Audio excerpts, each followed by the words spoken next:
በመላው ዓለም በፈጣን ሁኔታ የኦርቶዶክሳውያን ቁጥር እያደገባት ያለች አንዲት አውሮፓዊት ሀገር አለች።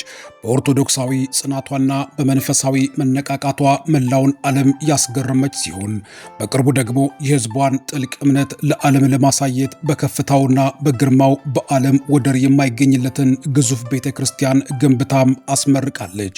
በዚህች ሀገር ከዚህ መንፈሳዊ ድል ጎን ለጎን ደግሞ በክብደቱና በስፋቱ ዓለምን ያስደመመው የሰው ልጅ የስልጣን ጥምና የታሪክ ጠባሳ ያረፈበት በዓለም ላይ ትልቁና ግዙፍ የፓርላማ ሕንፃም የሚገኝባትም ሀገር ናት።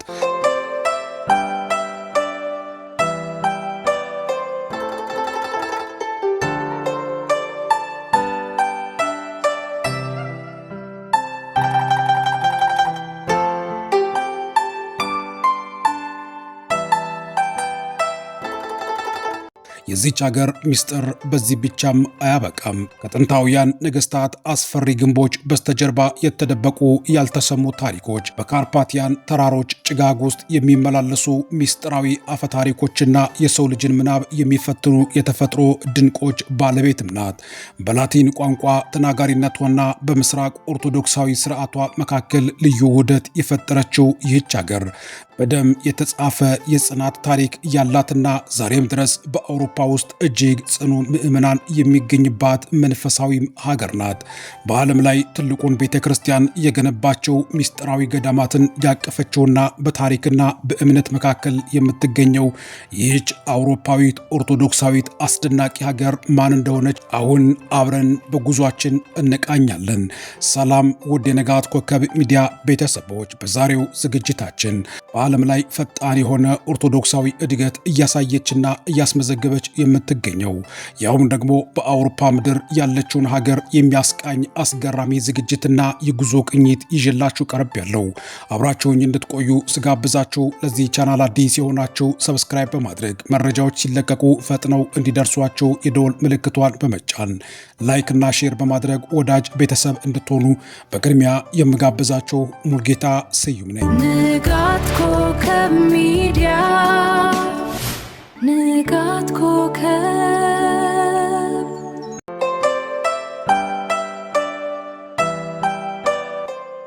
ዛሬ የምንቃኛት የጉዟችን መዳረሻ የሆነችው ሀገር ሮማንያ ናት። ሮማንያ በመልክዓ ምድራዊ አቀማመጧ በአውሮፓ አህጉር ደቡብ ምስራቅ ክፍል የምትገኝ ሲሆን በስትራቴጂካዊ መገኛዋም ለዘመናት የታሪክ መለወጫ እንድትሆን አድርጓታል።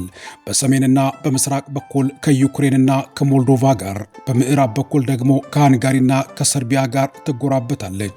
በደቡብ በኩል ደግሞ የታዋቂው የዳኑቤ ወንዝ ድንበር ሆኖ ከቡልጋሪያ ጋርም ይለያታል። በደቡብ ምስራቅ አቅጣጫ ደግሞ ወደ ዓለም ገበያና ወደ ጥልቁ የባህር ምስጢር የምትመለከትበት የጥቁር ባህር ዳርቻም ይገኝባታል።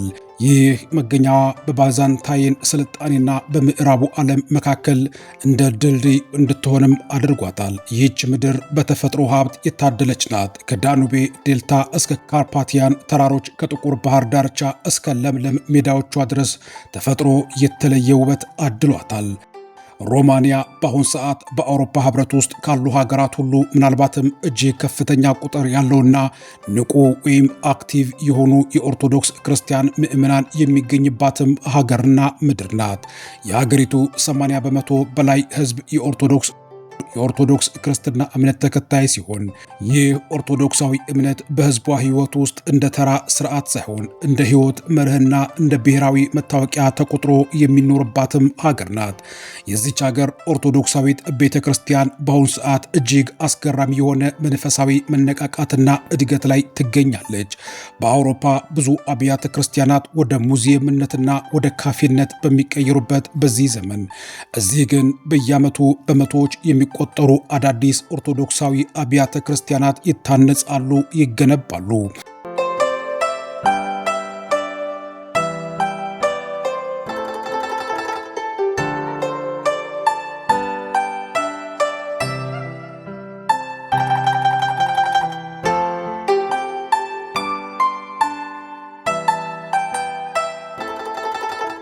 ገዳማቱ በወጣቶች ይሞላሉ። ሰንበት ትምህርት ቤቶችም የተተኪው ትውልድ መፍለቂያም ሆነዋል። ይህ መንፈሳዊ መነቃቃት የመጣው ከባዶ ሜዳ አይደለም። ሕዝቡ ለዘመናት ኮሙኒዝም ጭቆና ስር ሆኖ እምነቱን በሚስጥር ጠብቆ ቆይቷል። ይህ ሚስጥራዊ ጽናት ነው ዛሬ በአደባባይ ፈንድቶ የአውሮፓ መንፈሳዊ ደሴት እንድትሆን እያደረጋት። ይህንን መንፈሳዊ ጥንካሬና የቤተ ክርስቲያኗን ከፍታ ለዓለም ለማሳየት እንዲሁም የሕዝቡን የአንድነት መገለጫ እንድትሆን ታስቦ በቅርቡ አንድ እጅግ አስደናቂና ግዙፍ ፕሮጀክት ተጠናቆ ተመርቋል። ይህም የሕዝብ ደህንነት ካቴድራል በመባል የሚታወቀው እጅግ ግዙፍ የኦርቶዶክስ ቤተ ክርስቲያን ነው። ይህ ካቴድራል በዓለም ላይ ካሉ የኦርቶዶክስ አብያተ ክርስቲያናት ሁሉ በከፍታው አንደኛ ደረጃን የያዘ ሲሆን 120 ሜትር ከፍታ አለው። ግንባታው እጅግ ዘመናዊ ምህንድስናን፣ ጥንታዊ የባዛንታይን ጥበብን አቀናጅቶ የያዘም ነው። የካቴድራሉ ግንባታ ከ200 ሚሊዮን ዩሮ በላይ ወጪ የተደረገበት ሲሆን የምዕመናኑ ለዚህ ህንፃ ግንባታ ያሳዩት ቁርጠኝነት ቤተ ክርስቲያኑ በሀገሪቱ ልብ ውስጥ ያላትን ስፍራ የሚያሳይ ነው። ይህ ግዙፍ ካቴድራል ለአንድ ጊዜ ብቻም ሳይሆን ለሚቀጥሉት 500 ዓመታት በጽናት እንዲቆም ተደርጎ በልዩ ጥንቃቄ የታነጸ የምህንድስና ድንቅ ሥራ ውጤት ነው።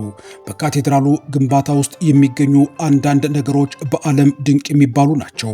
ለምሳሌ በቤተ ክርስቲያኑ ጉልላት ላይ የተገጠሙት 6 ግዙፍ ደወሎች በኦስትሪያ ሀገር ልዩ ጥንቃቄ ተሰርተው የመጡ ሲሆን ትልቁ ደወል ብቻውን 25 ቶን ይመዝናል። ይህም በዓለም ላይ በህንፃ ላይ ከተሰቀሉ ተንቀሳቃሽ ደወሎች በትልቅነቱ አንደኛ ደረጃን እንዲይዝም አድርጎታል። ደወሉ ሲመታ ድምፁ እስከ 15 ኪሎ ሜትር ርቀት ድረስ ይሰማል ተብሎም ይታመናል።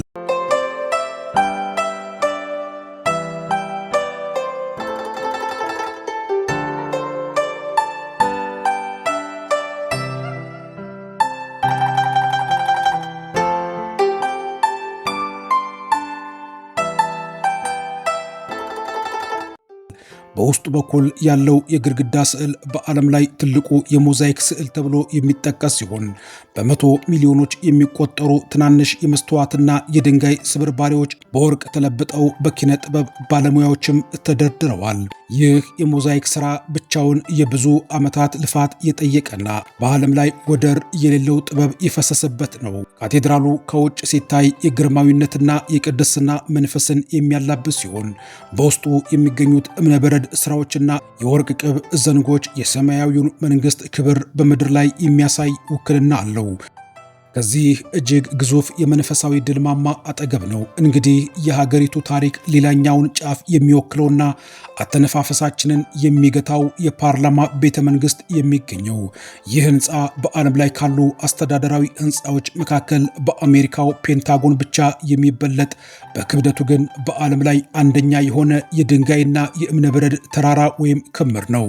የቀድሞው የኮሙኒስት ኒኮላይ ቻውቼስኮ የስልጣናቸው መገለጫ ይሆን ዘንድ ያስገነቡት ይህ ህንፃ ከ700,000 ቶን በላይ ብረትና ከ1 ሚሊዮን ሜትር ኩብ በላይ እብነበረድ የፈሰሰበት እጅግ ግዙፍ መዋቅር ነው። ከ3,000 በላይ ክፍሎች ያሉት ይህ ህንፃ ከመሬት በላይ ካለው 8 ፎቅ በተጨማሪ ወደ መሬት ውስጥ 8 ፎቅ ጥልቀት አለው። ይህ ህንፃ ሲገነባ የነበረው መስዋዕትነት እጅግ አስደንጋጭ ነበር። ብዙ ታሪካዊ ሰፈሮችና አብያተ ክርስቲያናት ለዚህ ህንፃ ግንባታ ሲባል ፈርሰዋል። ዛሬ ግን ይህ ህንፃ የሮማውያን ቱሪዝም ዋነኛ መስህብና የሰው ልጅ የስልጣን ጥመኝነት ምን ያክል ርቀት ሊሄድ እንደሚችል የሚያሳይ ህያው ሙዚየም ሆኖ ያገለግላል።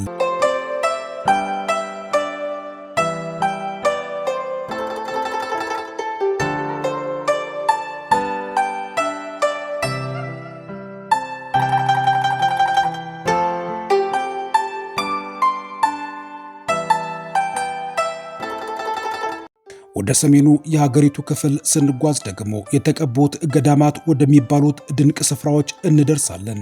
የእነዚህ ገዳማት ውጫዊ ግድግዳዎች በመቶዎች ለሚቆጠሩ ዓመታት ባልደበዘዘው ቀለም ቅዱሳን ስዕላት ይዘው ቆመዋል። ሮማንያ የፈጠራ ሰዎችና የሳይንስ ሊቃውንትም ሀገር ናት።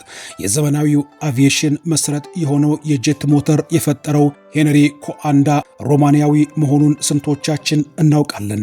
በሚሊዮን የሚቆጠሩ የዓለማችን ሰዎች ሕይወት የታደገው ኢንሱሊን ለመጀመሪያ ጊዜ የተገኘውም ኒኮላይ ፓውሌስኩ እጅ ነው። ሮማንያ በሂሳብ በፊዚክስና በሕክምና ዘርፍ ለዓለም ያበረከተቻቸው ሊቃውንት ስፍር ቁጥር የላቸውም። ዛሬም ቢሆን ሮማንያ በቴክኖሎጂ ዘርፍ ዓለምን እያስገረመች ትገኛለች። በአውሮፓ እጅግ ፈጣን ኢንተርኔት ከሚገኝባቸውና የሶፍትዌር ባለሙያዎች ከሚከፈሉባቸው ሀገራት ግንባር ቀደሟ ሮማንያ ናት። የቡካሬስት የቴክኖሎጂ ማዕከላት የአውሮፓ ሲሊኮን ቫሊ እየተባለ ይጠራሉ። ይህም የጥንታዊ ባህልና የዘመናዊ እድገት ፍጹም ውህደት ያላት ሀገር ያደርጋታል። ጉዟችንን ወደ ተፈጥሮ ድንቆች ስንመልስ ደግሞ በዓለም ላይ እጅግ ማራኪና አስደሳች መንገድ ይጠብቀናል። ይህ መንገድ በተራራው መካከል እንደ እባብ ተጠምጥሞ የሚሄድ ሲሆን በከፍታው ላይ ስትጓዙ ደመናን በእጃችሁ የምትነኩት ያክል ይሰማችኋል። መንገዱን የገነቡት ወታደሮች በከፍተኛ መስዋዕትነት በተራራው ድንጋይ ላይ የቀረጹት ድንቅ ጥበብ አለ። ከስር የሚታየው ጥልቅ ሸለቆና የተራራው ግርማ ማንኛውም ተጓዥ በተመስጦ ውስጥ ይከታል። ከዚህ በተጨማሪ የዳኑቤ ወንዝ ወደ ጥቁር ባህር የሚቀላቀልበት ዳኑቤ ዴልታ በዓለም ላይ ካሉ እጅግ ብርቅዬ ወፎችና የዱር እንስሳት መኖሪያዎችም አንዱ ነው። እዚህ ጋር ተፈጥሮ የራሷን የኪነ ጥበብ ስራ የሰራች ይመስላል። በዳኑቤ ዴልታ ውስጥ በሚገኙት ትናንሽ መንደሮች ውስጥ የሚኖረው ሕዝብ ዛሬም ድረስ ጥንታዊ አኗኗሩንና የአሳ አስጋሪነት ባህሉን ጠብቆ ይገኛል። በሮማንያ ገጠራማ አካባቢዎች ስትዘዋወሩ በየቦታው የሚታዩት የእንጨት አብያተ ክርስቲያናትና በጥበብ የተሰሩ የቤት በሮች ሮማንያውያን ለእንጨት ጥበብ ያላቸውን ጥልቅ ፍቅር ያሳያሉ።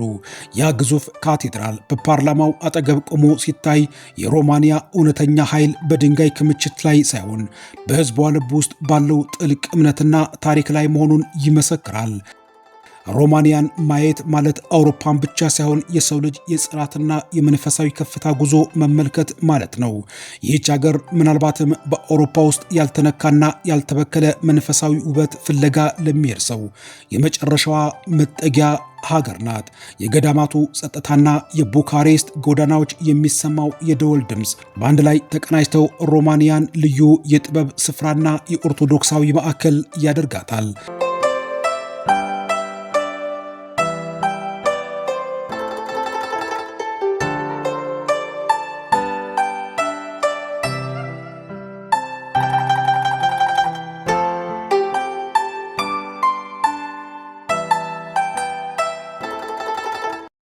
ሮማንያን ልዩ የሚያደርጋት ሌላው የሰላም ደሴት መሆኗ ነው።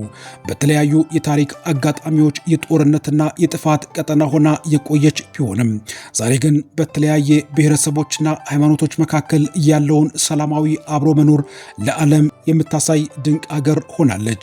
በአገሪቱ ውስጥ የሚኖሩት ሃንጋሪዎች፣ ጀርመኖች፣ ቱርኮችና ሌሎች ብሔረሰቦች የየራሳቸውን ባህልና ቋንቋ ጠብቀው ከሮማንያውያን ጋር በስምምነት ይኖራሉ። ይህ ብዝሃነት ለሮማንያ ባህል የራሱ የሆነ ተጨማሪ ውበትና ቀለም ሰጥቷታል። ሮማንያን መጎብኘት ማለት የራስን መንፈስ ማደስ ማለት ነው። ከዋና ከተማዋ ከቡካሬስት የከተማዋ ግርግር ወጣ ብለው ወይም ደግሞ ወደ ሌሎች ቦታ ሲሄዱ ጊዜው ወደ ኋላ የተመለሰ ያክል ይሰማዎታል። በፈረስ የሚጎተቱ ጋሪዎች፣ በሜዳ ላይ የሚሰማሩ በጎችና በፈገግታ የሚቀበሉት ገበሬዎች ሮማንያን በልቧ ውስጥ ለዘላለም ታተማ እንድትቀር ያደርጓታል። ይህች የታሪክና የእምነት አስደናቂ ቅንብር የሆነችው ሀገር በሄዱበት ቦታ ሁሉ አዲስ ነገር ባዩት ሁሉ ተመስጦን የሚለግስ መንፈሳዊ የገነት ምሳሌ ናት።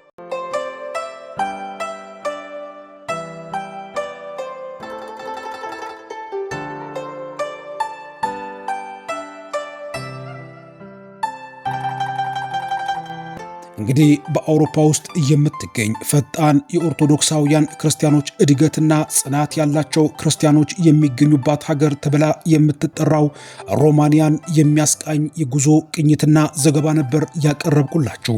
በሌላ ጊዜ በአዲስ መረጃ ወደ እናንተ እስክመለስ ድረስ ለዚህ ቻናል አዲስ የሆናችሁ ሰብስክራይብ በማድረግ መረጃዎች ሲለቀቁ ደግሞ ፈጥነው እንዲደርሷችሁ የደወል ምልክቷን በመጫን ላይክ፣ ሼር በማድረግ ወዳጅ ቤተሰብ እንድትሆኑ በመጋበዝ የምሰናበታችሁ ሙልጌታ ስዩም ነኝ። ንጋት ኮከብ